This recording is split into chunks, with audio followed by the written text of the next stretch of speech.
আপনারা কি জানেন কন্যা সন্তান কাদের বাড়িতে জন্ম নেয়? ভগবান কোন ঘর চয়ন করেন কন্যা সন্তানদের জন্য? আজও বহু মানুষ এই গভীর সত্য জানেন না। কন্যা সন্তান বহু জন্মের পুণ্যের ফল।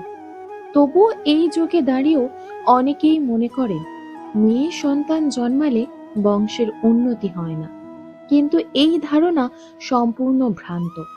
এটা কেবলমাত্র অজ্ঞতা। কারণ মেয়েদের জন্ম যার তার বাড়িতে হয় না। যাদের ঘরে কন্যা রূপে মা লক্ষ্মী আসেন তারাই প্রকৃত অর্থে ভাগ্যবান। আজকের এই ভিডিওতে আমরা জানব ভগবান কোন বাড়ি চয়ন করেন কন্যা সন্তানের জন্য, কোন পূর্ণ কর্ম করলে পিতা মাতার ঘরে কন্যা সন্তান জন্ম নেয়। একদিন মহারথী অর্জুন ভগবান শ্রীকৃষ্ণকে প্রশ্ন করলেন, প্রভু, কোন পূর্ণ কর্ম করলে কন্যা সন্তানের পিতামাতা হওয়া যায়? ভগবান কোন ঘর চয়ন করেন কন্যা সন্তান জন্মের জন্য? এই প্রশ্ন শুনে শ্রীকৃষ্ণ মৃদু হেসে বললেন, কন্যা সন্তান যার তার ঘরে জন্মায় না অর্জুন, সে জন্মায় সেই ঘরে যে ঘর তার ভার বহন করতে পারে। কারণ নারীর ভার বহন করা সবার পক্ষে সম্ভব নয়। নারী সংসারের জন্য, সমগ্র সৃষ্টির জন্য, তার ভারসাম্য রক্ষার জন্য নিজের সমস্ত কিছু উৎসর্গ করতে পারে। আর মনে রেখো, যেদিন পৃথিবীতে কন্যা সন্তান জন্মাবে না, সেই দিন সৃষ্টি স্থির হয়ে যাবে। সেই দিন শুরু হবে সমস্ত সৃষ্টির সমাপ্তি। যে বাড়িতে কন্যা সন্তান জন্মায় সেই বাড়ি স্বর্গসম।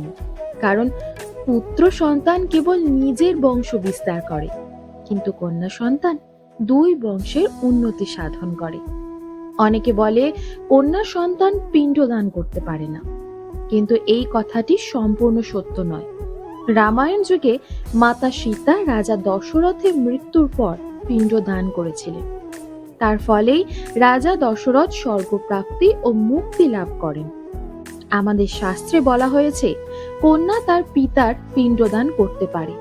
শ্বশুর বাড়িতে পুত্র না থাকলে পুত্রবধূও এই অধিকার পায়। তাই যাদের ঘরে কন্যা সন্তান জন্ম নেয় তারা সত্যিই ভাগ্যবান। আর যাদের ঘরে একাধিক কন্যা সন্তান তারা পরম সৌভাগ্যের অধিকারী।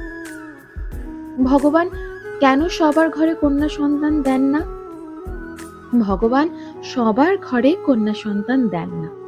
তিনি দেন সেই ঘরে যেখানে কন্যাকে ভালোবাসা, সম্মান ও সঠিক শিক্ষা দেওয়া হবে। এখানে অর্থের কথা বলা হয়নি।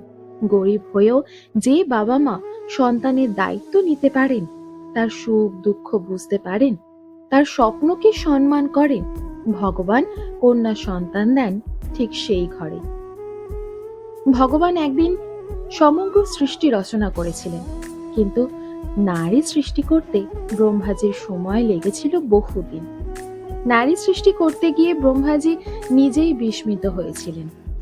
দেবতারা প্রশ্ন করেছিলেন, প্রভু, সমগ্র সৃষ্টি একদিনই হলো, কিন্তু নারী সৃষ্টিতে এত দেরি কেন?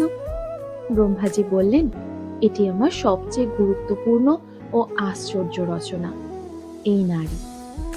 এই নারী খারাপ সময়েও পরিবারকে শক্তি দেয়। একসঙ্গে বহু কাজ একাই সামলাতে পারে। ক্লান্ত হয়েও সংসার, সন্তান, স্বামী, মা বাবা সবার যত্ন নেয়।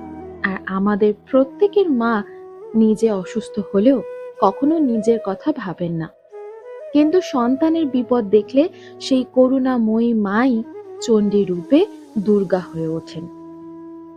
দেবতারা প্রশ্ন করলেন, নারীর চোখ থেকে জল পড়ে কেন? ব্রহ্মাজি বললেন, এটাই নারীর সবচেয়ে বড় শক্তি। এই অশ্রুই প্রেম ও করুণার প্রতীক। শেষে ব্রহ্মাজি বললেন, এই রচনার একটাই কমতি, নারী কখনো নিজের গুরুত্ব বুঝতে পারবে না। হিন্দু ধর্মে নারীকে দেবীর অংশ বলা হয়। নারী হলেন মা, অন্নপূর্ণা ও মা লক্ষ্মীর প্রতিচ্ছবি।